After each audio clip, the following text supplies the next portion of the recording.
Topic ગરીબી નિવારણની વ્યૂહરચના, બરાબર છે. ગરીબીનું નિવારણ કઈ રીતે લાવી શકાય છે એના માટેના જે જવાબદાર કારણો છે, અથવા તો એવું જે કામ કરીએ કે જેનાથી ગરીબી ઓછી થઈ શકે એ માટે આપણે અલગ અલગ પગલાઓ જે ભર્યા છે એની સમજૂતી આ લેક્ચરની અંદર જોવાની છે. તો ભારતની અંદર છે ગરીબીનું 20 ચક્ર છે એ પકડ જમાવી રહ્યું છે. હાલના સમયની અંદર ગરીબી છે જેમની અંદર દિન પ્રતિદિન છે જે વધારો થઈ રહ્યો હતો, તો એવી અલગ અલગ પ્રકારની યોજનાઓ અમલમાં લઈ આ ગરીબીને ઓછી કરવા માટેના જે પ્રયત્નો થઈ રહ્યા છે અને એ યોજનાઓ થકી જે ગરીબીની સમસ્યાઓ હતી એ દરેક પ્રકારની સમસ્યાઓ સુધારવાનો પ્રયત્ન આ યોજના દ્વારા છે એ થઈ રહ્યો છે, બરાબર. તો એ વ્યૂહરચના છે એની અંદર સમજૂતી મેળવીએ તો ભારત ગરીબીનું 20 ચક્ર છે કે જે ભારતમાં કઈ જગ્યા ઉપર ભારતની અંદર છે પકડ જમાવી રહ્યું છે તે માટે મુખ્ય કારણોની આપણે સંક્ષિપ્તની અંદર છે એ સમજ કેળવી હતી કે કેના કારણે છે એ ગરીબી ઉદ્ભવી એ આપણે આગળના ટોપિકની અંદર જોઈ લીધું, બરાબર. આગળ જોઈએ તેના આધારે ગરીબીને ઘટાડવા માટે, બરાબર, ગરીબીને ઘટાડવા માટે કેવા પ્રકારની વ્યૂહરચના, કેવા પ્રકારનું આયોજન છે એ કરવું જોઈએ તે સમજવું સરળ થઈ પડે છે. તો સૌપ્રથમ આપણે એની શરૂઆત કરીએ તો ભારતમાં અત્યાર સુધીની અંદર છે 11મી પંચવર્ષીય યોજના. પંચવર્ષીય યોજનાનો મીનિંગ છે કે 5 વર્ષ ચાલતી યોજના. ઘણી બધી યોજનાઓ છે કે જે ટૂંકા સમયની અંદર પણ પૂરી થઈ ગઈ છે, બરાબર. હાલમાં છે ભારતની અંદર 13મી પંચવર્ષીય યોજના ચાલે છે. કેટલામી ચાલે છે? 13મી પંચવર્ષીય યોજનાની શરૂઆત થઈ ચૂકી છે.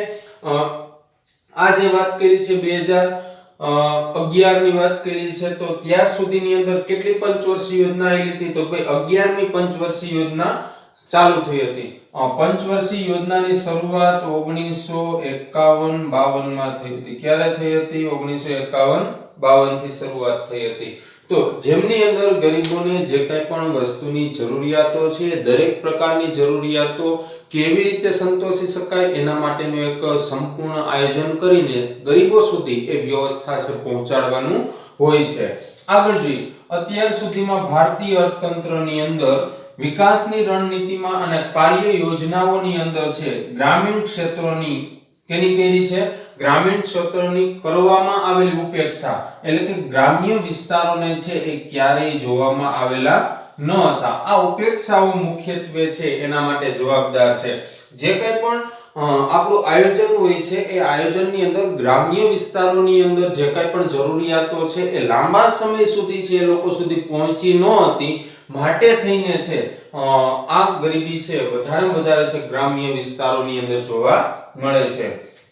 આગળ જોઈએ, ગામડું છે એ ભારતીય અર્થતંત્રનું શું માનવામાં આવે છે? તો ભાઈ હૃદય માનવામાં આવે છે, બરાબર છે. ભારતીય અર્થતંત્રનું હૃદય કોણ છે? તો ભાઈ ગામડું છે, બરાબર. કે ગ્રામ્ય વિસ્તારોની અંદર જે વસ્તી છે એ કેવી છે? તો ભાઈ વધારે પ્રમાણની અંદર જોવા મળે છે. તેથી તેને ધબકતું અને સમૃદ્ધ રાખવા માટે અંદાજપત્રની વાત કરી છે. કોની? એને ધબકતું અને સમૃદ્ધ રાખવા માટે છે અંદાજપત્ર. દર વર્ષે છે અંદાજપત્ર છે એ આપવામાં આવે છે અને એ અંદાજપત્રની અંદર છે આપણી જે કંઈ પણ જરૂરિયાતો છે, દરેક પ્રકારની જરૂરિયાતો એની અંદર એડ કરીને એમાં કેટલો ખર્ચો કરવો, આવક કેટલી છે, એવું એક અંદાજપત્ર છે એ દર વર્ષે એક બજેટની અંદર છે રજૂ કરવાનું હોય છે. તો આ અંદાજપત્રમાંથી મોટો હિસ્સો છે ગ્રામોદ્ધાર પાછળ ખર્ચવો જોઈતો હતો. શું કીધું છે? ખર્ચવો જોઈતો હતો, પણ અહીંયા ખર્ચાણો નથી. કે ગ્રામોદ્ધાર પાછળ એટલે કે ગ્રામ્યના વિકાસ માટે જે પૈસા ખર્ચવા જોઈતા હતા એ પૈસા છે અંદાજપત્રની અંદર એ જગ્યા ઉપર ખર્ચાણા ન હતા, માટે થઈને છે આવી પરિસ્થિતિઓ એટલે કે ગ્રામ્ય વિસ્તારોની અંદર ગરીબી જોવા મળેલી છે. ભારતનો સાચો આર્થિક વિકાસ, બરાબર છે, આર્થિક વિકાસ, ત્યાર પછી સામાજિક વિકાસ અને સાંસ્કૃતિક વિકાસ, આ ત્રણેય પ્રકારના વિકાસ છે જે ગામડાઓના વિકાસ દ્વારા જ શક્ય છે. કેના દ્વારા? ગ્રામ્ય વિસ્તારોના વિકાસ દ્વારા આર્થિક વિકાસ, સામાજિક વિકાસ અને સાંસ્કૃતિક વિકાસ છે કે જે શક્ય છે. તેથી આગળ જોઈએ, તેથી હવે ભારત સરકારે ગ્રામોદયથી ભારત ઉદય, બરાબર છે, ટીક કરજો ખાસ, ભારતની અંદર ભારત સરકારે ગ્રામોદયથી એટલે કે ગ્રામ્ય વિસ્તારોના વિકાસથી છે ભારતનો ઉદય એટલે કે ભારતની અંદર ઉદય એટલે કે ઉગવું, બરાબર છે, એટલે કે અજવાળું પથરાય એ માટેના પ્રયત્નો છે એ કરેલા છે અને એના કાર્યક્રમ દ્વારા ગ્રામોદ્વાર થકી દેશોદ્વારના મૂળ વિચારને અમલમાં મૂકી અને કેન્દ્ર અને રાજ્ય સરકાર બંનેની વાત કરી છે. કેન્દ્ર અને રાજ્ય સરકારોએ ગરીબી નિર્મૂલન માટે ગ્રામીણ ક્ષેત્રે માળખાગત સુવિધાઓ દરેક પ્રકારની નાની મોટી છે માળખાગત જે કંઈ પણ સુવિધાઓ આપવી જોઈએ એ આપી. ત્યાર પછી કૃષિ ક્ષેત્રનો વિકાસ થાય એ માટે પ્રયત્ન કર્યા. ગૃહ ઉદ્યોગો, કુટીર ઉદ્યોગો અને લઘુ ઉદ્યોગો, બરાબર છે, ત્રણેય પ્રકારના જે નાના ઉદ્યોગો આપણે કહીએ છીએ તો ઉદ્યોગોના વિકાસ ઉપર છે સવિશેષ ભાર આપીને અનેક નવી યોજના અને કાર્યક્રમો અમલમાં મૂક્યા છે. લોકમેળાનું આયોજન કર્યું છે. એ મેળાની અંદર છે અલગ અલગ નાના જે વ્યક્તિઓ છે, ગરીબ વ્યક્તિઓ છે એના સુધી છે ઘણી બધી વસ્તુઓ પહોંચાડી છે. સરકાર દ્વારા ઘણી બધી સહાયો આપવામાં આવે છે જેના થકી એ પગભર થાય અને આગળના સમયની અંદર જે ગરીબીની અંદર જીવી રહ્યા છે ગરીબીમાંથી બહાર નીકળી શકે એ પ્રકારના કાર્યક્રમોનું આયોજન આના દ્વારા છે ગ્રામોદયથી ભારત ઉદયના કાર્યક્રમની અંદર છે કરવામાં આવેલું છે. આ કાર્યક્રમના અમલ દ્વારા શું થાય છે? આપણને રોજગારીની તકો સર્જાય છે. પરિણામે છે આવક વધતા ગરીબી ઘટશે એવો અંદાજ છે સરકારે કર્યો છે. રોજગારીની તકો સર્જાતા એટલે કે બેરોજગાર વ્યક્તિ છે જ્યારે રોજગારી પ્રાપ્ત કરશે તો પરિણામે એના ઘરની અંદર એક આવક પ્રાપ્ત થાય છે અને આવક વધતા છે અંતે શું ઘટશે? ગરીબી છે એ ઘટશે. તો આવું આયોજન છે સરકાર દ્વારા છે એ કરવામાં આવ્યું છે અને વ્યૂહરચનાની અંદર છે આવા માળખાગત જે કંઈ પણ સુવિધાઓ છે એ પણ વધારવામાં આવેલી છે. વિદ્યાર્થી મિત્રો, આપણે ગરીબી નિવારણની વ્યૂહરચનાની પ્રસ્તાવના જોઈ. હવેનો પહેલો પોઈન્ટ જે છે એના વિશે સમજૂતી મેળવીએ. આઝાદી પછીના વર્ષોની વાત કરી છે કે આઝાદી મેળાના પછીના વર્ષો, બરોબર, 1947 માં આપણને આઝાદી જે મળી એ પછીના વર્ષોની અંદર એટલે કે આ પોઈન્ટની અંદર 2011-12 સુધીની જ આપણને વાત કરી છે કે આઝાદીના વર્ષો એટલે કે 1947 પછીના વર્ષોમાં આયોજનમાં, બરોબર છે, કે જે આયોજન થયું એ આયોજનમાં ગરીબી હટાવોના સૂત્ર સાથે, તેની સાથે ગરીબી હટાવોના સૂત્ર સાથે જે તે સરકાર તો ઘણી બધી વખત છે ચેન્જ થઈ હોય, બરોબર, તો એ દરેક સરકારની અંદર છે ગરીબી હટાવોનું સૂત્ર છે કે મેઇન રહ્યું છે, બરાબર. તો ગરીબી હટાવોના સૂત્ર સાથે જે તે સરકારે મોટા પાયાના અને ભારે અને ચાવીરૂપ જે કાંઈ પણ ઉદ્યોગો છે, મોટા પાયાના જે ઉદ્યોગો છે, ત્યાર પછી ભારે અને ચાવીરૂપ જે ઉદ્યોગો છે એના વિકાસ પર છે વિકાસ જે થયો છે એના ઉપર વિશેષ જોગ આપ્યો હતો. શું કામ? કે મોટા અને ભારે ચાવીરૂપ ઉદ્યોગો છે એની અંદર 2-5 વ્યક્તિઓ છે કામે ન હોય પણ અનેક વ્યક્તિઓ છે કામે રાખી શકાય ને ઘણા બધા વ્યક્તિઓને છે રોજગારી છે એ પણ પૂરી પાડી શકાય છે, બરોબર. તો સરકારે છે કેના ઉપર વધારે ભાર મૂક્યો? મોટા પાયાના અને ભારે અને ચાવી જે ઉદ્યોગો છે એના ઉપર વધારે ભાર મૂક્યો હતો. આગળ જોઈએ એમાં તેના વિકાસ માટે અનેક પ્રોત્સાહક જે આપવાના હતા એને આપ્યા જેથી શહેરો વિકસે. શું થાય? આ વિકાસને પ્રોત્સાહન મળ્યું જેનાથી શું થયું? શહેરોનો વિકાસ થયો. ઘણા બધા શહેરો આજે આપણે જોઈએ છીએ કે જે આજથી કદાચ આઝાદી સમય અથવા તો ત્યાર પછીના 50 વર્ષની અંદર છે એની અંદર બહુ કાંઈ ફેરફાર નહોતો, પરંતુ છેલ્લા 20 વર્ષની અંદર છે એવા શહેરોની આપણે વાત કરીએ તો ઘણો બધો ફેરફાર તેમાં રાજકોટ છે, સુરત છે, અમદાવાદ છે, ત્યાર પછી વડોદરા છે. તો આવા શહેરોની અંદર મોટા ઉદ્યોગો આવ્યા જેનાથી છે એ શહેરોનો શું થયો? વિકાસ થયો. બીજી બાજુ, બરાબર, આ ઉદ્યોગોનો વિકાસ થયો તો એક બાજુ શહેરોનો તો વિકાસ થયો જ છે પણ બીજી બાજુ ગ્રામીણ ક્ષેત્રે શું થયું? તો ભાઈ હરિયાળી ક્રાંતિના લક્ષ્ય સાથે એટલે કે એની અંદર આધુનિક બિયારણો છે, આધુનિક ઓજારો છે, યાંત્રિકીકરણ જે કાંઈ પણ એની અંદર વિકાસ થયો જેનાથી શું થયું? ભાઈ ઉત્પાદનની અંદર પણ અનેક ગણો છે કે જેમની અંદર વધારો થયો, બરાબર. તો હરિયાળી ક્રાંતિના લક્ષ્ય સાથે જમીન ધારા સુધારણાના કાર્યક્રમનો અમલ છે એ પૈકી ખેતી ક્ષેત્રનો વિકાસ સાધીને દેશમાં શું થયું કે ઉત્પાદનમાં અંતે છે વધારો થશે, જેના કારણે છે રોજગારીની તકોનું સર્જન થશે અને રોજગારી વધશે અને તેથી છે આવક વધતા શું થાય તો કે ગરીબોની સ્થિતિ છે એકંદરે છે સુધરશે, એની અંદર જે ગરીબી છે એ હટશે અથવા તો ગરીબીમાંથી એ લોકો છે બહાર નીકળશે. ફરી પાછું જોઈએ, વિકાસ અને અનેક પ્રોત્સાહનોના પગલે છે શહેરો વિકસશે અને બીજી બાજુ ગ્રામીણ ક્ષેત્રે હરિયાળી ક્રાંતિના લક્ષ્ય સાથે જમીન ધારા સુધારણાના કાર્યક્રમનો અમલ થયો, જેના કારણે શું થયું ખેતી ક્ષેત્રનો વિકાસ સાધીને દેશમાં ઉત્પાદનમાં વધારો થયો, રોજગારીની તકોનું સર્જન થયું, રોજગારી વધશે અને તેથી અંતે છે ગરીબીની જે કંઈ પણ સ્થિતિ છે એની અંદર સુધારો આવશે. આગળ જોઈએ પોઈન્ટ, ઉદ્યોગોના વિકાસમાંથી છે ઉદ્યોગ માલિકોનો, કોને કીધું છે ઉદ્યોગ માલિકોને મળતા આર્થિક લાભો, ઉદ્યોગ માલિકોને જે કાંઈ પણ આર્થિક લાભો પ્રાપ્ત થાય છે એની વાત કરી છે, જેમની અંદર ઉદ્યોગ માલિકો છે એ ધનિક ખેડૂતો અને જમીનદારો જેવા ધનિક વર્ગોને મળતી આવકની અંદર જે કાંઈ પણ વધારાનો લાભ છે એ ક્રમશઃ છે શું થયું ક્રમશઃ છે એ ગરીબો સુધી વિસ્તરશે અને તેથી ગરીબીની સંખ્યા શું થશે ઘટશે. પરંતુ આ આશાવાદ જે કંઈ પણ છે એના માટે ઠગારો નીવડ્યો. જે વ્યક્તિ છે આવક ધરાવતો હતો એ વ્યક્તિ આની અંદર મૂડીરોકાણ કરશે અને એ મૂડીરોકાણનો લાભ કોને મળશે તો કે ગરીબ લોકોને મળશે, પણ એ ગરીબ લોકો સુધી એ લાભ છે મળ્યો નહીં. અંતે છે ગરીબો છે ગરીબ જ રહ્યા અને ધનિકો છે એ વધારે ધનિક બન્યા. આગળ જોઈએ પોઈન્ટ, દેશમાં આર્થિક વિકાસની ગતિ છે એ ધીમી રહી, જે વિકાસ થવો જોઈએ, જે ગ્રાફ વધવો જોઈએ બરોબર છે એ વધ્યો નહીં, એ સ્થગિત રહ્યો કે ધીમી ધારે છે, જે દિશામાં હાલતો તો એ દિશાની અંદર ચડાવ ઉતાર છે એની અંદર જોવા મળ્યો, તો ગ્રાફ છે એ વધ્યો નહીં બરોબર છે.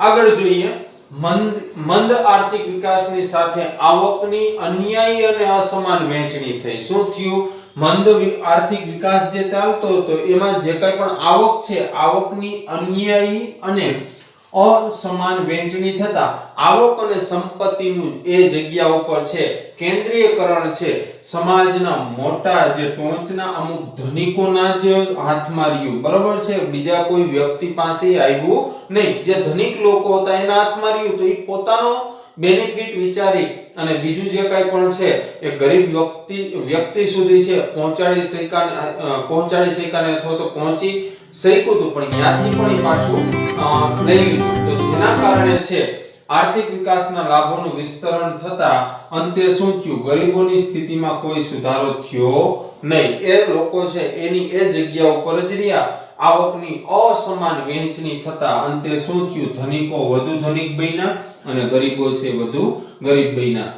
તો આવકની અસમાન વહેંચણીના કારણે છે આની અંદર છે ધનિકો છે વધારે ધનિક બને છે અને ગરીબો છે વધારે ગરીબ બન્યા છે. અને બાકી આપણે આ જે પોઈન્ટ જોયા એ પોઈન્ટની અંદર આપણને અલગ અલગ જે પોઈન્ટ કીધા, જેમ કે ભારે અને ચાવીરૂપ ઉદ્યોગો છે, હરિયાળી ક્રાંતિ છે, અથવા તો ઉદ્યોગોની જે કાંઈ પણ આવક અને સંપત્તિ છે એનું કેન્દ્રીયકરણ ન થતા ધનિકો છે વધારે ધનિક બને છે અને ગરીબો છે વધારે ગરીબ બને છે. ગરીબી નિવારણની વ્યૂહરચનાનો આગળનો પોઈન્ટ જોઈએ તો સરકારે આવકની અસમાનતા દૂર કરવા માટે કીધું છે. કેની કીધી છે? આવકની અસમાનતા જે આપણે જોઈ એને દૂર કરવા માટે કરવેરાની નીતિમાં, કરવેરા જે આપણે ચૂકવીએ છીએ એ નીતિમાં ગરીબોને જીવન જરૂરિયાતોની વસ્તુ બરોબર છે મળી રહે એ માટેનો પ્રયત્ન છે સરકાર દ્વારા છે કરવામાં આવ્યો છે. આવકની અસમાનતા દૂર કરવા માટે કરવેરાની જે નીતિ છે એ નીતિમાં ગરીબોને જીવન જરૂરિયાતોની જે કાંઈ પણ વસ્તુઓ મળી રહે તેનું ઉત્પાદન વધે. શું કીધું છે? વસ્તુ મળી રહે એનું ઉત્પાદન વધે તેવા હેતુસર ધનિકોની વપરાશી ચીજ જે વસ્તુ જે કાંઈ પણ છે એ ઉપયોગમાં જે કાંઈ પણ વસ્તુ લે છે કોણ? તો ભાઈ ધનિક લોકો બરોબર છે. એ જે વપરાશી ચીજ વસ્તુઓ કે સેવાઓ મોજ શોખની કે ભોગ વિલાસની ચીજ વસ્તુઓ ના અને સેવાઓ પર તથા તેઓની આવક પર શું કર્યું છે સરકાર દ્વારા કે ઊંચા દરે કરવેરા લાદ્યા છે. લાદ્યા એટલે કે નાખ્યા છે. ગરીબોની અને ધનિકોની અસમાનતાને દૂર કરવા માટે છે કરવેરાની નીતિમાં ફેરફાર કરીને જે ગરીબ લોકો છે એની જે કાંઈ પણ જીવન જરૂરિયાતની વસ્તુઓ છે એ વસ્તુઓને કરવેરામાંથી મુક્ત કરીને જે મોજ શોખની ધનિક વર્ગની અંદર મોજ શોખની ભોગ વિલાસની અથવા તો અલગ અલગ પ્રકારની જે સેવાઓ એ ઉપયોગમાં લે છે એ દરેક વસ્તુ ઉપર છે ઊંચા દરે છે સરકાર દ્વારા છે કર નાખવામાં આવ્યા છે.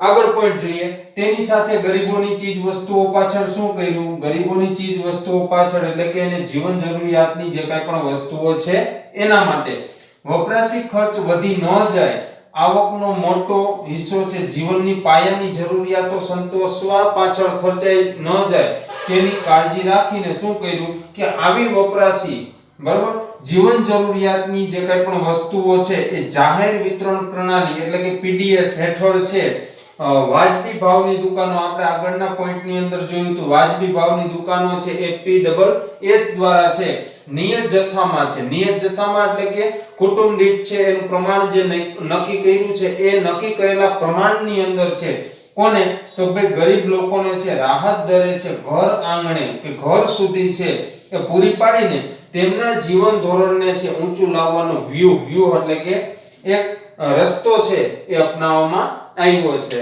સૌપ્રથમ અહીંયા શું કર્યું? સરકારે છે અસમાનતાને દૂર કરવા માટે છે જે કાંઈ પણ ધનિક લોકો છે જે મોજ શોખની ભોગ વિલાસની અથવા તો અલગ અલગ પ્રકારની જે કાંઈ પણ સેવાઓ છે ઉપયોગમાં લે એના ઉપર ઊંચા દરે છે કર નાખવામાં આવ્યા છે. અને બીજી બાજુએ ગરીબોની જે જીવન જરૂરિયાતની ચીજ વસ્તુઓ છે એ નજીવા ભાવે યોગ્ય જથ્થાની અંદર છે એના ઘર આંગણા સુધી પહોંચી જાય એવો પ્રયત્ન છે એ પણ કરવામાં આવ્યો છે કે જેનાથી છે ગરીબી ઓછી કરી શકાય છે. ત્યાર પછી આગળ જોઈએ, આમ ધનિક વર્ગોની વસ્તુનું ઉત્પાદન ઘટશે. શું થશે કે અહીંયા ઊંચા દરે કર નાખવામાં આવ્યો છે એટલે એનું ઉત્પાદન શું થાય કે ધીમે ધીમે છે એ ઘટતું જાય કેમ કે એ વસ્તુ છે એ મોંઘી બનશે. અને ઉત્પાદનના સાધનોની ફાળવણી આપણે 15મા ચેપ્ટરની અંદર એ જોયું હતું કે ઉત્પાદનના સાધનોની ફાળવણી છે કેટલા પ્રકારે થાય? 4 પ્રકારે: જમીન, મૂડી, શ્રમ અને નિયોજન. બરોબર છે, એના પ્રકાર છે. તો એના દ્વારા આ સાધનોની ફાળવણી છે કઈ તરફેણમાં થશે તો ભાઈ ગરીબોની ચીજ વસ્તુઓના ઉત્પાદન વધારવામાં થાય કેમ કે ન્યા કર નાખવામાં આવ્યા નથી. જ્યારે મોજ શોખની વસ્તુઓનું ઉત્પાદન જે કાંઈ પણ થાય છે એના ઉપર કર છે ઊંચા દરે વધારવામાં આવ્યા છે. તો અહીંયા છે ચીજ વસ્તુનું ઉત્પાદન તરફ વધે તેવો પ્રયત્ન છે શું કર્યો છે? સરકારે તેવો પ્રયત્ન કરેલો છે કે જેથી કરીને છે ગરીબોને એની જે જીવન જરૂરિયાતની વસ્તુઓ છે એ પ્રાપ્ત થાય. આમ ગરીબોની રોજગારી વધશે, કાર્યક્ષમતા વધશે, ઉત્પાદકતા વધે અને અંતે આવકમાં પણ શું થાય? વધારો થાય. તો જીવન ધોરણ પણ છે એનું શું કરી શકાય? સુધારી શકાય છે. આવા પ્રયાસો સરકારે હાથ ધર્યા છે. બરોબર છે. અંતે આ લોકોની છે કાર્યક્ષમતાની અંદર વધારો થાય, ઉત્પાદકતાની અંદર વધારો થાય, આવકમાં વધારો થાય, રોજગારીની અંદર વધારો થાય. તો આ બધી જ વસ્તુ વધશે તો અંતે છે એનું જીવન ધોરણ પણ સુધરશે. બરોબર છે. આગળનો ત્રીજો પોઈન્ટ હવે જોઈએ, ગરીબી નાબૂદી માટે છે સરકારે શું કર્યું? ભાઈ કૃષિ ક્ષેત્ર ઉપર છે વિશેષ ભાર અપનાવવાની જે કંઈ પણ તાતી તૈયારી છે કૃષિ ક્ષેત્ર ઉપર છે વિશેષ ભાર મૂક્યો છે અને એ વિશેષ ભાર આપવાની જરૂરિયાત સમજાતા એને શું કર્યું કે ભાઈ સરકારે જમીન ધારા સુધારણાના ઉપાયો છે, ત્યાર પછી જમીનની ટોચ મર્યાદાનો ધારો છે, ગણોતિયાનું નિયમન છે, ખેડૂતની સલામતી જેવા અનેક કાયદાઓથી ગ્રામીણ ક્ષેત્રો, બરોબર, કયા ક્ષેત્રની વાત કરી? ગ્રામીણ ક્ષેત્રે ધનિક ખેડૂતો કે જમીનદારોની આવકમાં ઘટાડો કર્યો છે. શું કર્યું છે? આ દરેક વસ્તુમાં ઘટાડો કર્યો છે. એ ઘટાડો કરીને આને શું કર્યું સરકારે? તો ભાઈ જમીન વિહોણા જે કંઈ પણ ખેડૂતો હતા એને જમીન મળી, ખેત મજૂરોને કામ મળ્યું, ગણતિયાઓની આવકમાં છે અહીંયા વધારો થયો અને એ રીતે ગરીબોની સ્થિતિમાં સુધારો લાવી શકાય એવા પ્રયત્નો છે સરકારે કરેલા છે. ટૂંકમાં આ પ્રક્રિયાથી છે ગ્રામ્ય વિસ્તારની અંદર જે ગરીબી જોવા મળે છે અથવા તો ગરીબ લોકો જે જોવા મળે છે એ લોકોની સ્થિતિ છે એને સુધારવા માટેનો પ્રયત્ન છે. એના માટે આ રસ્તો છે અપનાવવામાં આવ્યો છે અને સરકારે આ પ્રયત્નો છે અસમાનતાને દૂર કરવા માટે અપનાવેલા હતા. ગરીબી નિવારણની વ્યૂહરચનાની અંદર ચોથો પોઈન્ટ જોઈએ તો આપણે છેલ્લે જોયું કે ભાઈ જેમની અંદર છે આવકની અસમાનતા દૂર થાય, બીજા પોઈન્ટની અંદર એ જોયું કે ગરીબો અને અમીરો, ધનિક વ્યક્તિ છે એની આવકની અસમાનતા દૂર થાય. ત્યાર પછી ત્રીજા પોઈન્ટની અંદર જોયું કૃષિ ક્ષેત્રે ઘણા બધા કાયદાઓ છે અમલમાં મૂક્યા, અને ચોથા પોઈન્ટની અંદર પણ એવું જ કંઈક છે કે જેમની અંદર સરકારે કૃષિ અને કૃષિ પર આધારિત જે કંઈ પણ ઉદ્યોગો છે, જે કંઈ પણ વ્યવસાયો છે એના ઉપર સવિશેષ ભાર છે એ આપેલો છે. જો એની અંદર સરકારે કૃષિ અને કૃષિ પર આધારિત અન્ય ઉદ્યોગો, બરાબર છે, અન્ય ઉદ્યોગો જે કંઈ પણ એના દ્વારા ચાલે છે એ, ત્યાર પછી અન્ય પ્રવૃત્તિઓ વિકસે જેવી કે પશુપાલન, ડેરી ઉદ્યોગ, મત્સ્ય ઉદ્યોગ અને વનીકરણ, નાની મોટી સિંચાઈ યોજનાઓ નો વિકાસ સાધવો, ગૃહ ઉદ્યોગો, કુટીર ઉદ્યોગો અને લઘુ ઉદ્યોગોને ખાસ પ્રોત્સાહન સહાય છે એ પણ આપેલી હતી. પરંતુ આ જગ્યા ઉપર નાના નાના વર્ગના જે લોકો છે એ લોકો માટે આવી ઘણી યોજનાઓ બહાર પાડી અને આ લોકોને પ્રોત્સાહન આપી અને એ ઉદ્યોગનો વિકાસ થાય એવા પ્રયત્ન છે એ સરકારે કરેલા છે. ક્યાં ક્યાં છે? કૃષિ અને કૃષિ પર આધારિત અન્ય ઉદ્યોગો, બરાબર છે. એનાથી આગળ જોઈએ સ્વાવલંબન, પોતાનાથી જીવવું, બરાબર છે. સ્વાવલંબન ક્ષેત્રે યંત્રોનો ઓછો ઉપયોગ થાય એવા ધંધા ઉદ્યોગો થકી, શું કીધું છે, એવા ધંધા અને ઉદ્યોગો થકી રોજગારી વધે, તેમજ ઉદ્યોગોની વાત કરીએ તો પરંપરાગત વ્યવસાયો, બરાબર, પરંપરાગત જે કંઈ પણ વ્યવસાયો છે એ, ત્યાર પછી હાથસાળ અને કુટીર ઉદ્યોગો માટે પ્રોત્સાહક નીતિઓ જાહેર કરીને આર્થિક સહાય છે એમની અંદર પણ આપવામાં આવી. એનાથી આગળ જોઈએ કેટલાક ગૃહ ઉદ્યોગોને કાયદાથી શું રાખવામાં આવ્યા? કાયદાથી અનામત છે અમુક ગૃહ ઉદ્યોગોને રાખવામાં આવ્યા, જેથી ગ્રામીણ ક્ષેત્રે છે રોજગારીની તકોનું સર્જન થયું અને લોકોની અંતે શું થયું? આવક વધી. આગળ જોઈએ ગ્રામીણ યુવકોને વૈકલ્પિક રોજગારી મળી રહે, કે એ કામ કરે છે એ સિવાયની બીજી રોજગારી મળી રહે તે માટે, કે તક મળી રહે તે માટે, કે તે હેતુસર શિક્ષણ, તાલીમ અને કૌશલ્યમાં વધારો થાય તેવા પ્રબંધો છે સરકાર દ્વારા કરવામાં આવ્યા, અને જેથી તેમનામાં રોજગારલક્ષી કેવી રોજગારલક્ષી ક્ષમતાનો વિકાસ થયો, બરાબર છે, કે થાય અથવા તો થયો. આગળનો પોઈન્ટ જોઈએ એમાં રોજગારીના નવા ક્ષેત્રો ખુલ્યા, અલગ અલગ જગ્યાઓ પર નવા નવા નાના મોટા ઉદ્યોગોની શરૂઆત થઈ, જેથી અંતે શું થયું? આવક વધી, એમની અંદર એમને રોજગારી મળી, રોજગારી મળતા એની આવક વધી અને પરિણામે તેની સ્થિતિની અંદર સુધારો લાવવાની વ્યૂહરચના રૂપે અનેક કલ્યાણકારી સ્વરોજગારી કાર્યક્રમો છે સરકારે અમલમાં મૂક્યા છે, અને આ કાર્ય કરવાથી છે અંતે ગ્રામીણ ક્ષેત્રે ઘણો બધો વિકાસ છે એ પણ સાધી શકાયો છે. ગરીબી નિવારણની વ્યૂહરચનાની અંદર પાંચમો પોઈન્ટ જોઈએ કે જેમની અંદર છે ખેતી ક્ષેત્રે અનેક સુધારાઓ કરીને છે ઘણી બધી રીતે લોકોને કે ગ્રામ્ય ક્ષેત્રોની અંદર વિકાસ સાધવામાં સરકારે પ્રયત્ન હાથ ધર્યો. છેલ્લા પોઈન્ટમાં જોઈએ કે સરકારે ગ્રામીણ ક્ષેત્રે કેવી સુવિધાઓ છે ઉપલબ્ધ કરાવી, જેમ કે શિક્ષણ, સ્વાસ્થ્ય, વસવાટ, રોજગારી, કુટુંબ નિયોજન, સંદેશા વ્યવહાર, આંતર સુવિધાયુક્ત માળખા સુધાર્યા છે. કઈ સુવિધાઓ? શિક્ષણ, સ્વાસ્થ્ય, વસવાટ, રોજગારી, કુટુંબ નિયોજન, સંદેશા વ્યવહાર, આંતર સુવિધાયુક્ત માળખા સુધાર્યા, કે જેના થકી છે એ લોકો છે એ આર્થિક વિકાસ સાધવામાં સહાયતા આપે એવા. ત્યાર પછી આગળ જોઈએ સિંચાઈ, સડક, પાક સંરક્ષણ, કૌશલ્ય અને તાલીમ ક્ષેત્રે ખેતી ક્ષેત્રે સુધારા કર્યા છે અને પાકની વિવિધ જાતો પણ વિકસાવી છે. એની સાથે વિવિધ પ્રકારના બિયારણ અને ખાતર, ટ્રેક્ટરની સુવિધા માટે સસ્તી બેંક લોનનું ધિરાણ છે ઉપલબ્ધ કરાવીને છે ગ્રામોદ્વારની અંદર છે અનેકવિધ મહત્વાકાંક્ષી પગલાઓ ભર્યા છે અને ઘર આંગણે યુવકો માટે રોજગારીના ક્ષેત્રો ખોલ્યા છે, જેથી કરીને જે લોકો ગ્રામ્ય વિસ્તાર છોડીને શહેરોની અંદર પોતાનું જે કંઈ પણ સ્થળાંતરણ કરે છે એ સ્થળાંતર શું થાય? ઓછું કરે અથવા તો અટકી જાય, જેથી કરીને શહેરો ઉપરનું જે કંઈ પણ વસ્તીનું ભારણ છે એની અંદર શું થાય છે? તો ભાઈ એની અંદર ઘટાડો થાય છે, બરોબર છે, કે એ ભારણ છે અહીંયા ઘટે છે. શેના કારણે? કે ઘર આંગણે છે જે કંઈ પણ અલગ અલગ પ્રકારના યુવકો માટે છે રોજગારીની તકોનું સર્જન થાય માટે થઈને છે શહેરો ઉપરનું જે કંઈ પણ ભારણ છે એની અંદર પણ ઘટાડો થશે.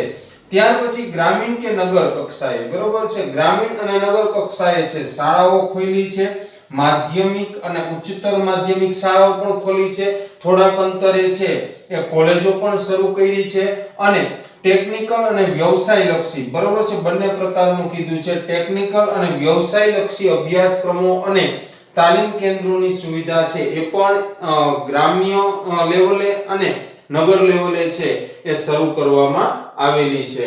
ત્યાર પછી યુવક અને યુવતીઓ છે એ ઉચ્ચ શિક્ષણ, કોણ, યુવક અને યુવતીઓ ઉચ્ચ શિક્ષણ પૂરું કરે ત્યાં સુધીની આર્થિક સહાય રૂપે છે શું આપવામાં આવે, તો ભાઈ સ્કોલરશિપ, ફી માફીની સુવિધા, આશ્રમ શાળાઓ, કન્યા કેળવણી માટે આર્થિક સહાય દ્વારા પ્રોત્સાહન જેવા અનેક પગલાઓ છે સરકાર દ્વારા ભરવામાં આવી રહ્યા છે.